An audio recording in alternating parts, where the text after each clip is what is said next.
I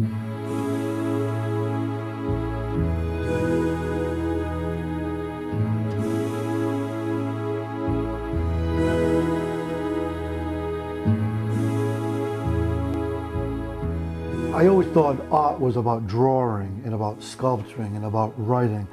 I never thought that photography was one of those categories. So I was never good at drawing or sculpturing or writing, even though I did it. But the camera liberated me from the inability to draw. So that was a very liberating conclusion. So I just jumped into photography wholeheartedly. I felt like I found a voice, you know. Not English or not Italian as the voice, but photography as the voice. That this camera was going to allow me to say things and do things that I never was going to be able to do with the human language. Whether it's an intellectual pursuit, an emotional pursuit, an academic pursuit that I communicate through photography, there's always been something that I've wanted to, I guess, talk about.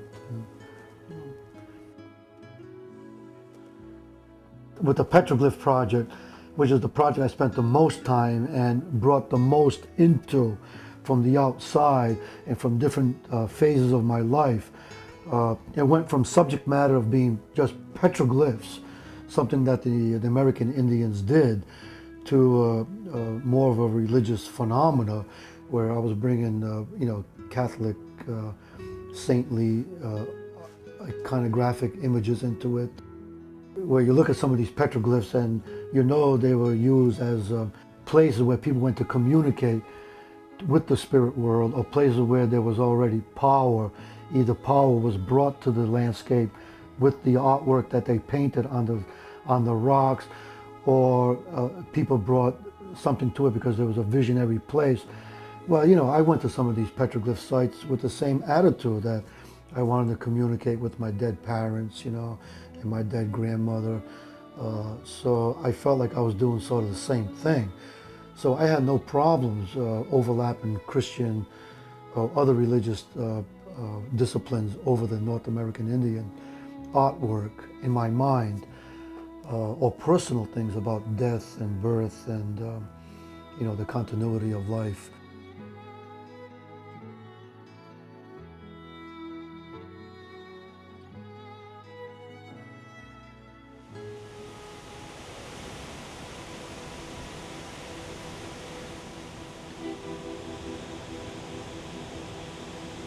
The project I did on the Industrial Revolution, which took 4 years to do, because part of it was making photographs, part of it's raising money, just the logistics of a big project like this. And of course the physicality was a great area from Worcester down to Providence.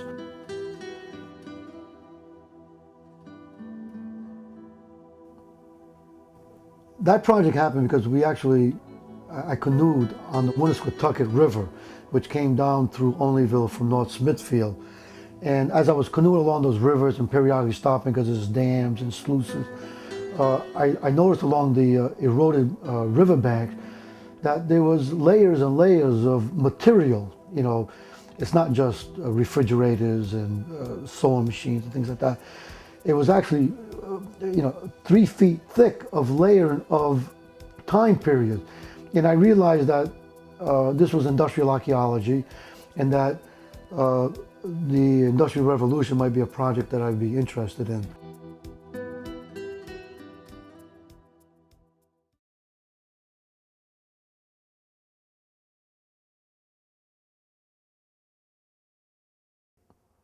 I came to America in '52 with my family, and we came to an area of Rhode Island that's called Knightsville, which is in Cranston. And all the people from my village migrated there, and we did too. And that's mostly where I grew up. After college, I pretty much left this area for many, many years, just literally traveling around the world. And for a long time, I would just come back to Cranston just to work.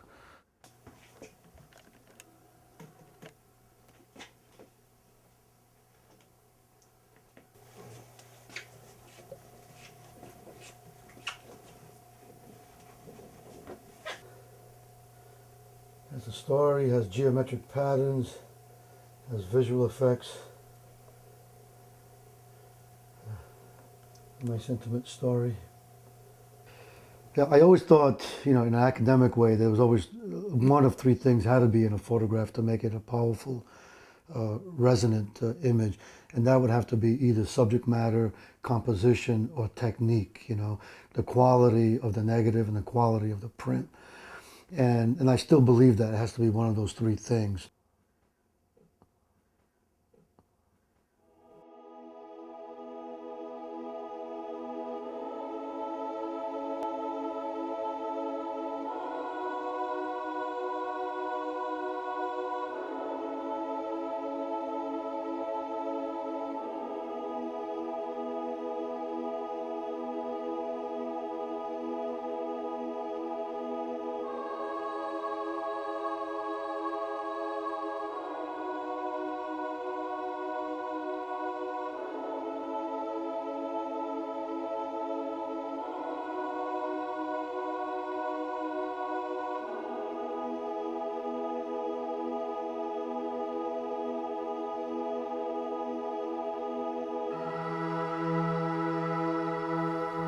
I did projects on the killings in Rhode Island. And as you know, there were usually about 20 to 25, let's say, gangland killings, for a better term. And at first, when I saw these memorial shrines that they were building, I thought they were very similar to the religious shrines that I had photographed. I said, gee, this is sort of the same thing happening. But then I realized that they were because of killings. But they were doing the same thing. They were bringing objects and empowering the object, empowering the place where the person died as memorials. They would bring, the bandanas. They would bring T-shirts. They would bring childhood teddy bears and things like that. Again, to bring power to that place.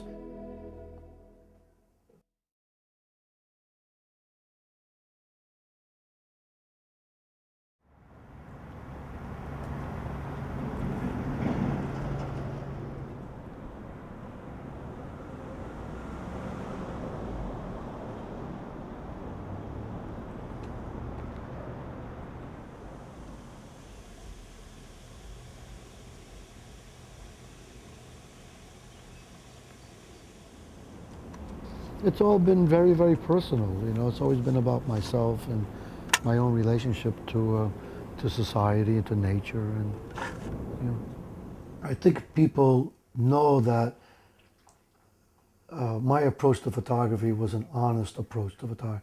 I really believed in what I did. I really believed in the pictures. I showed pictures that I really believed in. It wasn't just fluff. It wasn't just to get a name or to make a living. It was really something that I dedicated years of my life to take pictures. So I think that comes across.